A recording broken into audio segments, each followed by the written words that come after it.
Hello and welcome to the Ohio Arts Council's Rife Gallery. This is the In Touch Exhibition's creative writing workshop with poet Amy Turn Sharp.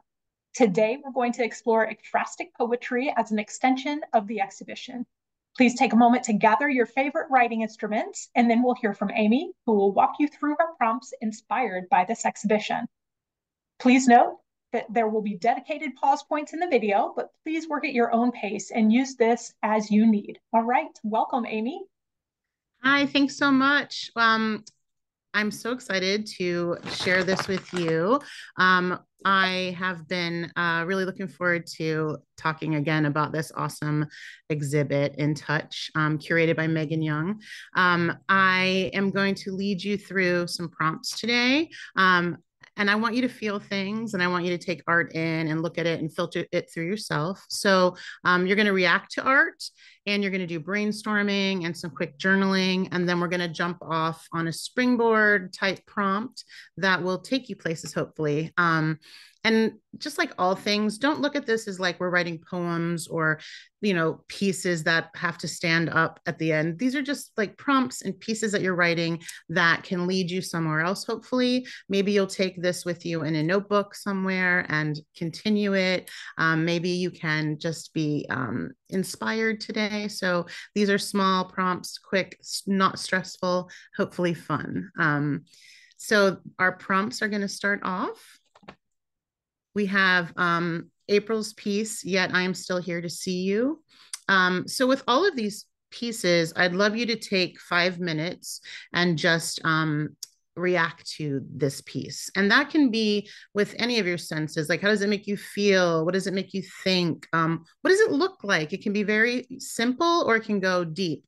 But just take 5 minutes and think of it like, say you practice things like morning pages, maybe, or it's just getting thoughts on a paper. So that is every time I want you to do that for 5 minutes. So we'll take 5 minutes and do just a reaction to the piece. And then hopefully you will take about 15 minutes per time or as much time as you want to do the prompt. And the actual prompt, I want us to think about using repetition.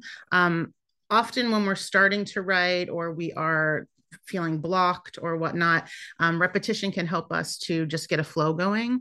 So with this piece, I thought we could use some repetition with I hide and I reveal. So perhaps you can start each sentence with I hide or I reveal, or you can alternate them. But let's create like line pieces, again, not poems, but pieces around the idea of what you hide and what you reveal. And maybe it's about now versus when you were younger, or maybe it's just about now, but what do you hide and what do you reveal? So we're going to take some time and work on that piece. I'm going to present to you April's piece while we work so that you can look at it and experience it.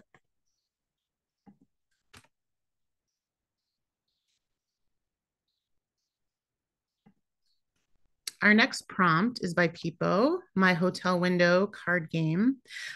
This is a beautiful piece that we're going to experience for 5 minutes together and react to in our notebooks. And I want you to, again, feel like, what does it make you feel? What does it make you remember? What does it make you imagine?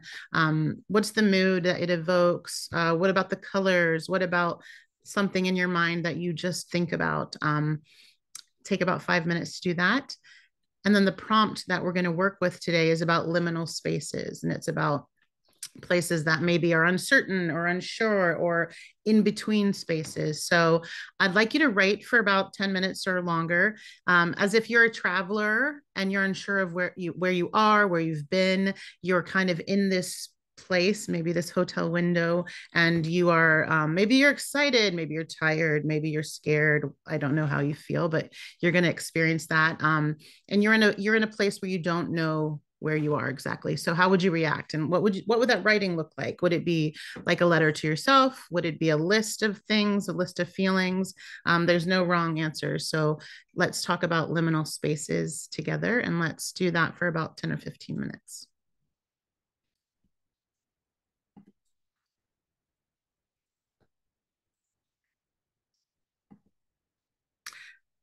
Our prompt 3 is To Write, to Conjure by Rebecca. Again, I'd love you to just react to this these pieces. They are really beautiful. They're really large in real life in the gallery, which I thought they were small before I went to the gallery, but they're really large and they're really cool. And I like to look at the textures of them and the colors. So let's react to that for about 5 minutes. And then our prompt that we're going to do, if you have like some sort of crayons or markers or any kind of art supplies, it'd be great to grab some, and maybe some paper that you can, that's a little bit larger than maybe a small journal, if you have that. If not, it's totally fine to do it in your journal or on a piece of regular paper.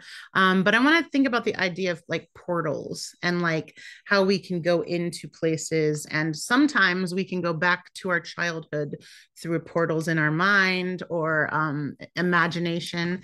So I'd love to just like think about yourself as a child, and no age really, just whatever that comes to you when I say as a child, and kind of like doodle and explore with your creative, artistic self. Even if you're not artistic, I promise you are, we all are.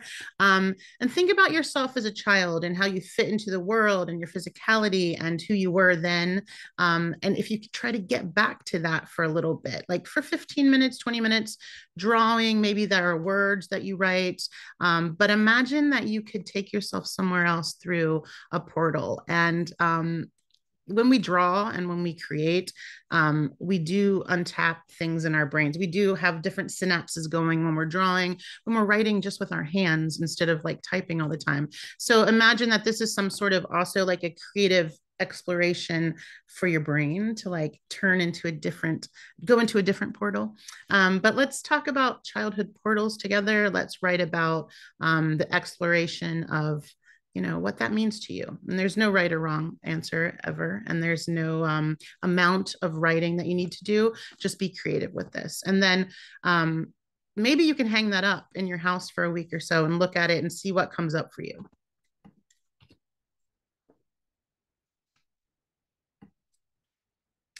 Our next prompt is Kate's scoop. I love this. This is cool. These are very small pieces in the gallery. I thought they were, I didn't know exactly what size they were, and they're very small and they're beautiful and they're interesting. And I would love you to look at this. And what does it make you feel? What do you think it is?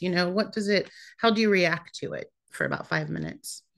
And then our prompt, we're going to just look at this and we're going to write about it, what it could be and what you could do with it and who you could give it to. And it's like an exchange with someone. So you're going to walk up to someone either in a way of writing it or in a poem or in just a list of things, but you're going to say like, here is the scoop. And what does it do? Like imagination, magical, it can be anything. Think about it as an artifact that you are uncovering.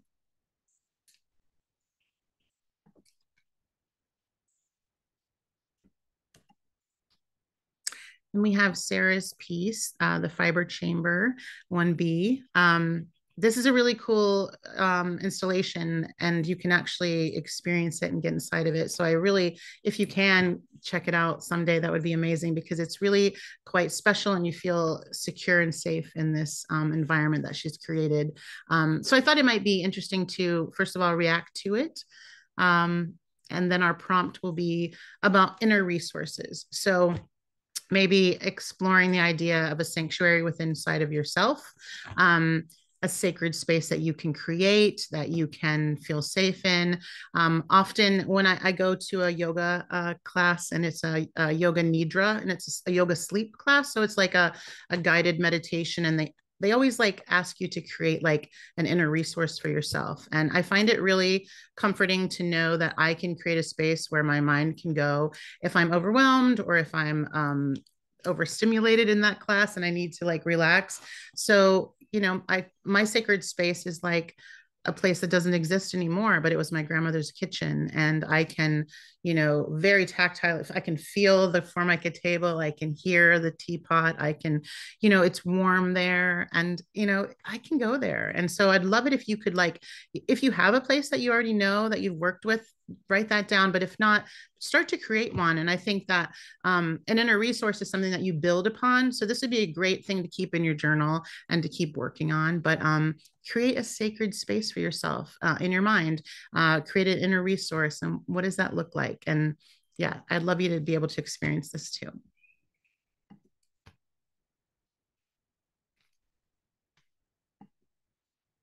And then we have Brittany's Pockets and Other Places to Hide. I'd love you to take a look at this sculpture, this piece, and what does it make you feel? What do you think it might be? I know you can't walk around it or get inside of it, but you can imagine that you can. And this piece, I would love to talk about, like, what does new normal look like for us in the last few years? What is something, you know, that feels different, that is starting to feel the same again? I'd love us to do a little bit of flash fiction or little prose. Imagine they're just like a few sentences together, but maybe you could create little scenes, and people don't have to talk. You don't have to have narrative. You can just have, or you don't have to have people speaking. You just have, you know, a vision that you create about what does it look like when yourself or other people return to familiar places that they haven't been to for a while? Perhaps it's going back to work, you know, after being remote for a long time, which I'm experiencing now. Maybe it is just going out more, just, you know, traveling, whatever that looks like. But maybe you could find a way to create scenes of people or yourself coming back to places. I love that.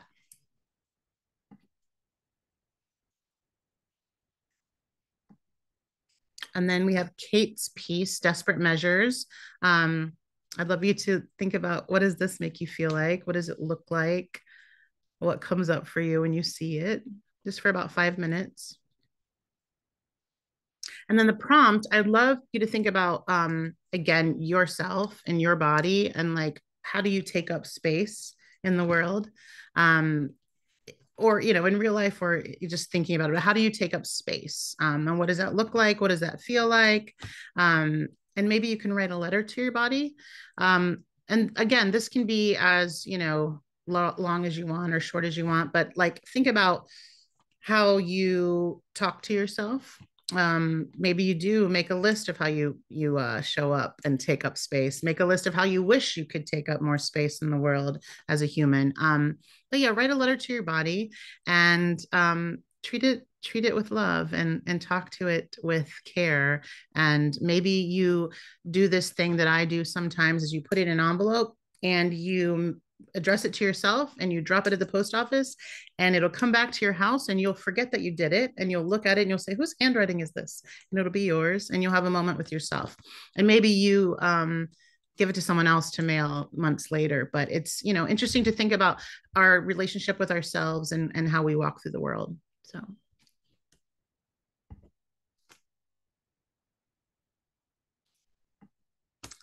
So thank you so much for sharing these prompts and this time with me. I'm really interested always in carrying a notebook all the time and doing prompts and like revisiting prompts. So I know there's a lot of things that you have to do in your day, but it's always great to take just 5 minutes to yourself and use your journal for creative writing. You can follow me on Instagram. I also do a lot of creativity and writing workshops at Secret Studio in Franklinton. So yeah, be in touch. Thank you. Be well. Thank you again for joining us for this DIY creative writing workshop led by Amy Turn-Sharp as a part of our programming for the In Touch exhibition. I'd like to give a special thank you to Amy for the generosity of her time and talent, to our curator, the participating artists, as well as to the Ohio Arts Council's board, the Ohio legislature, and the governor who supports the Ohio Arts Council, this great space, and of course, Ohio artists. Thank you, everyone, and have a great day.